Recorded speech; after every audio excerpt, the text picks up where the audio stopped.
आदिम जनजाति हैं, अनुसूचित जनजाति से जो लोग आते हैं, उन लोगों का एक विशेष रूप से सर्वे किया जाए।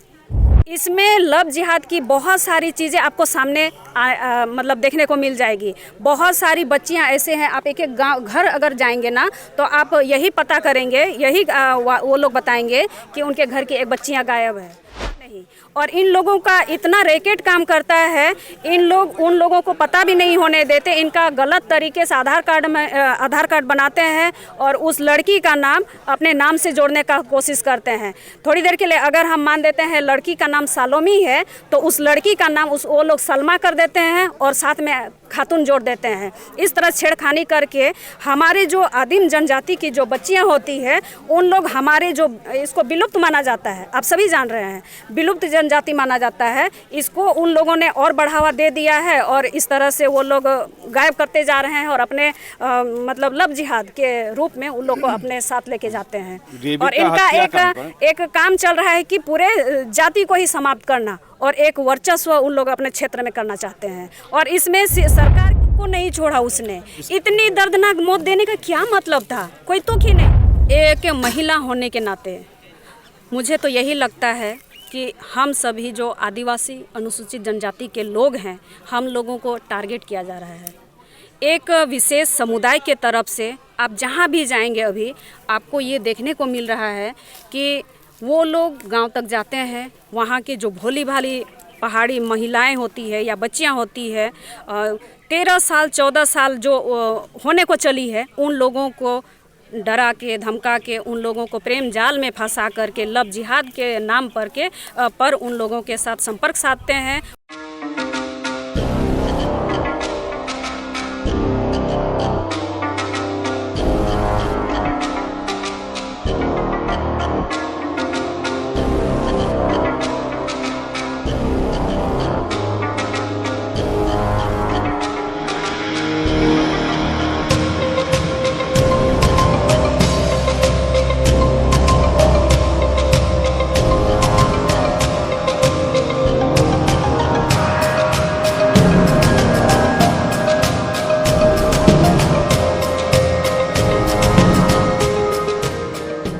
संथाल हूल एक्सप्रेस, शोषण के खिलाफ बुलंद आवाज। आपको बता दें कि बीते दिनों दिल्ली में श्रद्धा वालकर हत्याकांड जो हुई थी, जिसमें मुख्य आरोपी आफ्ताब को लेकर आज तक पुलिस श्रद्धा के शरीर के अवशेषों को खोज रही है, परंतु उसमें अभी तक किसी तरह का खुलासा नहीं हो पाया।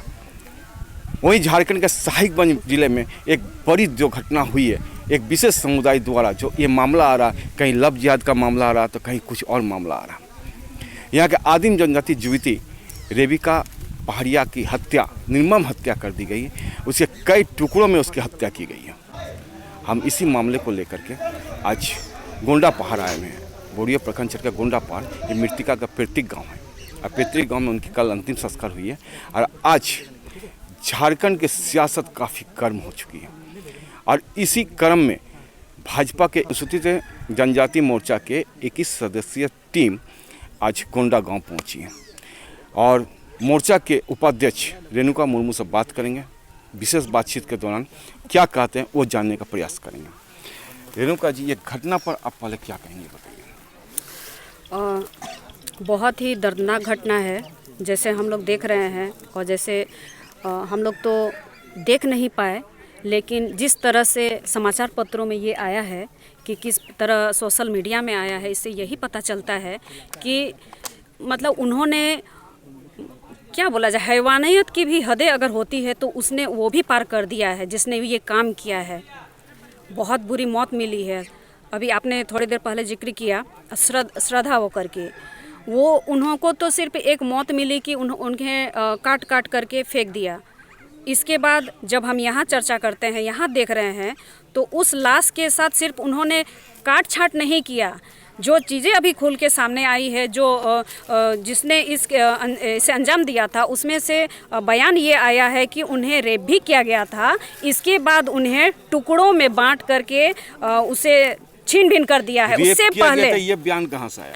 ये अभी मुझे माध्यम से चैनल के माध्यम से ही पता चला। पेपर में ये चीज़ आया था कि जो बयान हुआ है, जो अपराधी पकड़ाए हैं, जो दोषी पकड़ाए हैं, उनके बीच से ही ये चीज़ आया है। अब जो इसमें मेन आरोपी हैं मैनुअल, उनके माध्यम से ही अब ये कन्फर्म हो पाएगा या फिर फॉरेंसिक जांच के बाद ही ये पता चल पाएगा। लेकिन जहाँ तक ये बातें आ रही है तो उससे तो यही लग रहा है, क्योंकि उनके चमड़े तक को नहीं छोड़ा उसने। इतनी दर्दनाक मौत देने का क्या मतलब था? कोई तुक ही नहीं था। आप उनके चमड़े को फाड़ देते हैं किसी जानवर के तरह। मतलब हम लोग ये सब बोल भी नहीं पा रहे हैं, इसका जिक्र तक मतलब घटना को किस एंगल से आप देख रही है? एक महिला होने के नाते मुझे तो यही लगता है कि हम सभी जो आदिवासी अनुसूचित जनजाति के लोग हैं, हम लोगों को टारगेट किया जा रहा है। एक विशेष समुदाय के तरफ से आप जहाँ भी जाएंगे अभी आपको ये देखने को मिल रहा है कि वो लोग गांव तक जाते हैं। वहाँ की जो भोली भाली पहाड़ी महिलाएं होती है या बच्चियाँ होती है, 13 साल 14 साल जो होने को चली है, उन लोगों को डरा के धमका के उन लोगों को प्रेम जाल में फंसा करके लव जिहाद के नाम पर उन लोगों के साथ संपर्क साधते हैं, उनके घर को खर्चा चलाते हैं और उस घर में घुस करके अगर उनके मन से वो चलते हैं तो ठीक है, लेकिन जब उनके बात से वो निकल जाते हैं, जैसे यहाँ ये भी बातें आती हैं, हम लोगों ने कई लोगों से बात किया तो ये बात आई है कि धर्म वो बदलने के लिए विवश करते हैं। तो जब ये इन सब चीज़ों का वो विरोध करते हैं और उनकी आंखें जब खुल जाती है कि उनके साथ गलत हुआ है, तब फिर उन लोगों को इस तरह का मौत मिलता है। क्या आपको लगता है कि संथाल परगना में मुस्लिम आक्रांता टाइप का कुछ काम हो रहा है? जी बिल्कुल। हमारा जो साहेबगंज जिला है ये पूरी तरह से एक विशेष समुदाय जिसे हम कहते हैं बांग्लादेशी घुसपैठी इस तरह से आते हैं। इधर आप पाकुड़ में भी देख सकते हैं, एक बॉर्डर लाइन है। इसके लिए सदन में भी हमारे भाजपा के कार्यकर्ता नेतागण आवाज़ उठाते आए हैं और अभी तक इसमें सरकार संवेदनहीन है, जबकि ये बहुत बड़ा विषय है। लोग बॉर्डर क्रॉस करके आते हैं, गांव में एक बिजनेस के माध्यम से वहां के लोगों के बीच में संपर्क करते हैं, गांव तक जाते हैं, खरीद बिक्री करते हैं और फिर वही गांव के लोगों को चिन्हित करते हैं। जिस घर में बेटियां होती है वहीं उठना बैठना करते हैं, ज़मीन उनके चिन्हित करते हैं कि इनका कितना ज़मीन है, कितने भूमि है। अगर वो लोग अगर उनमें फ़ायदे नज़र आते हैं तब फिर उन लोगों को वो अपने झांसे में लेते हैं। गाँव में घुसने के लिए दोषी कौन?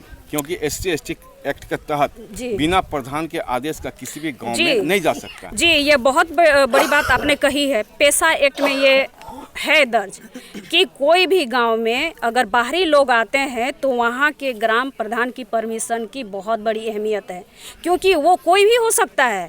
और देखिए आज हमारे सामने है, नतीजा हमारे सामने है।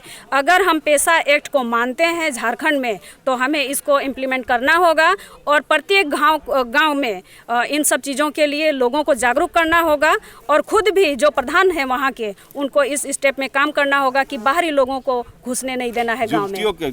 आदिवासी युवतियों की सुरक्षा को लेकर आप क्या सोचते हैं? सुरक्षा के दृष्टिकोण से सरकार तो पूरी तरह से विफल है। हम कह सकते हैं कि अब हमें अपनी सुरक्षा स्वयं करनी होती है। अभी सरकार से हम लोग यही मांग करते हैं, जिस तरह से हाट बाज़ार में अभी हम लोग यहाँ आए हैं इस गांव में गोडा पहाड़ में, तो मेन सड़क से प्रमुख जो सड़क है वहाँ से यहाँ की दूरी 5 किलोमीटर होगी और इन 5 किलोमीटर में रोड पूरी तरह से ख़राब है। यहाँ का आवागमन बिल्कुल टूटा फूटा पड़ा है, तो इसी में लोग बाजार जाते हैं, रात बिरात हो जाता है। कैमरामैन वो कहेंगे कि ये दिखा है कि यही पगडंडी है, जिस पगडंडी से यहाँ आना पड़ता है। आपको दिखा दें कि इस गांव में गोंडा गांव आने के लिए पगडंडी होकर 5 किलोमीटर आना पड़ता है, जिससे ये पता चलता है सरकार आज तक आदिवासी पहाड़िया आदिम जनजाति जो गांव में रहते हैं, पहाड़ में रहते हैं, उन पर किसी भी तरह का विकास के कार्य पर पहल नहीं की है। हम ना जानना चाहेंगे फिर रेणुका मैडम से, इस कांड को लेके आपका क्या डिमांड है?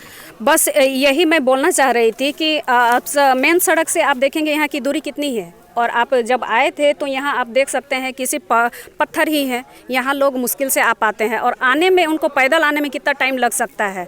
बाज़ार जाएंगे तो यहाँ आने में काफ़ी वक्त लग सकता है और इसी का फ़ायदा वो लोग उठाते हैं।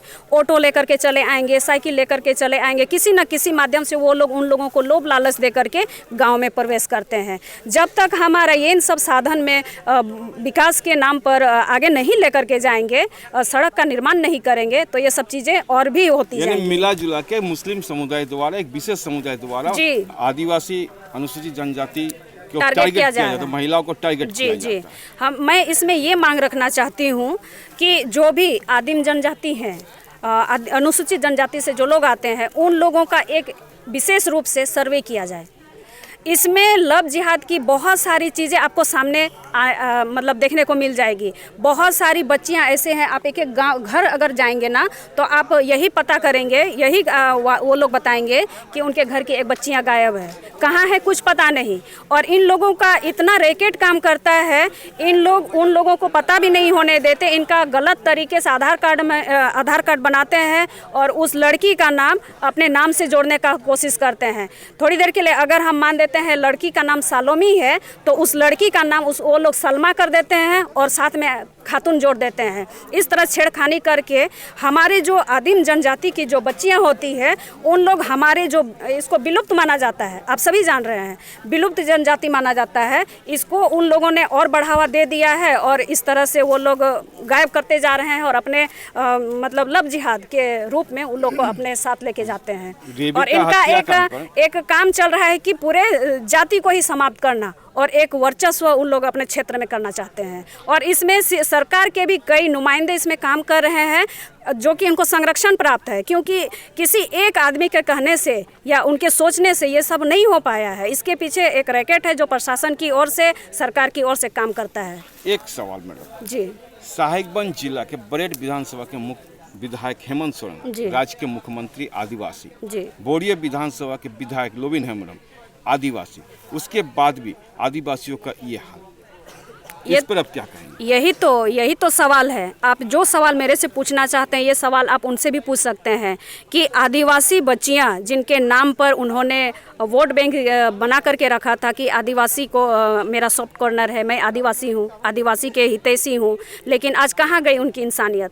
आज इंसानियत के नाते भी वो बयान देने से कतरा रहे हैं। कुछ दिन पहले भाजपा लाश पर राजनीति कर रही है। लाश पे अगर हमने राजनीति नहीं की होती ना तो आज यहाँ इन लोगों को न्याय नहीं मिल रहा होता। अगर उनके नज़र में ये राजनीति है तो हाँ, हमने राजनीति की है, लेकिन किसी को न्याय दिलाने के लिए। एक रेबिका हत्याकांड सहित और युवतियां जो लापता है, इसको लेके सरकार से क्या जांच की मांग करेंगे? मैं सीबीआई, पहले तो मैं इस जो अभी घटना घटी हुई है इसके लिए मैं सीबीआई जांच की मांग करती हूं, ताकि दूध का दूध और पानी का पानी हो जाए। और इसमें बहुत सारी चीज़ें सामने आएंगी, जैसे हमारा है, इनसे आप पूछ सकते हैं कि हमारा एक सर्वे चल रहा है, आदिम जनजाति का भी एक सर्वे चल रहा है कि कितनी जो लड़कियां हैं वो गायब हुई हैं और किस हालत में गायब हुई हैं और वो कहाँ हैं। तो इन सब चीज़ों में वो जब सीबीआई जांच होगी तो इसमें ये सारी चीज़ें आ जाएंगी कि बच्चियों को कहाँ ले जा कर के इन लोगों के साथ काम कराया जाता है। बहुत सारी चीज़ें तो यहाँ तक आती हैं, भाग करके जब दिल्ली से आती हैं तो वो ये कहती हैं कि हमें बेच दिया गया था, तो किसने ले गया था तो ये उन लोगों को पता भी नहीं चलता, क्योंकि सबसे बड़ी बात एक खुल के आ रही है। मैं बताना चाहूँगा कि एक बहुत बड़ी बात खुल के आ रही है कि संथाल परगना के युवतियों को बहला फुसला कर अन्य राज्यों में ले जाके या तो बेचा जाता है या तो शोषण किया जाता है। कई ऐसी मामला खुल के आई है जो रेणुका जी बताना चाह रही है कि आपको बता दें कि ऐसे कई ऐसे मामले हैं जो अभी तक सामने नहीं आए हैं। अगर इसकी पूर्ण रूप से जांच की जाए तो कई ऐसे मामले परत दर परत खुल के सामने आ सकते हैं। रेणुका जी, एक अंतिम सवाल जी। इस मामले का पुनरावृत्ति ना हो, इसको लेकर आपके भाजपा अनुसूचित जाति जनजाति मोर्चा क्या करेगा? देखिए, इनके न्याय की मांग को लेकर क्या करेगा? हम लोगों ने उस दिन भी कहा था और आज भी कहते हैं, जिस तरह से इस तरह के पाशविक कृत्य को उन लोगों ने अंजाम दिया है, इसके लिए तो फांसी से छोटी कोई सज़ा हो ही नहीं सकती है। इनको अगर सरकार की ओर से दिया जाता है या प्रशासन पता नहीं क्या करने वाली है, उम्र की क्या बोलते हैं उसको, उम्र कैद की सज़ा नहीं होनी चाहिए, इनको फांसी की ही सज़ा होनी चाहिए। और इसमें जितने भी संलिप्त हैं, चाहे उनके घर के लोग हों, महिलाएं हैं, पुरुष हैं, अगर गलत उन्होंने किया है, इस तरह के कृत्य को अंजाम दिया है, तो महिला पुरुष दोनों दोषी हैं और दोनों को फांसी होनी चाहिए। आपको बता दें कि संथाल परगना में जिस तरह से आदिवासियों का शोषण हो रहा है, रेबिका पहाड़िया हत्याकांड के बाद ये परत दर परत कई मामले अब खुलने की संभावना से इनकार नहीं किया जा सकता है। बोरियो से अरविंद धनंजय के साथ अभिजीत रक्षित की रिपोर्ट। आप देख रहे हैं संथाल हूल एक्सप्रेस, शोषण के खिलाफ बुलंद आवाज।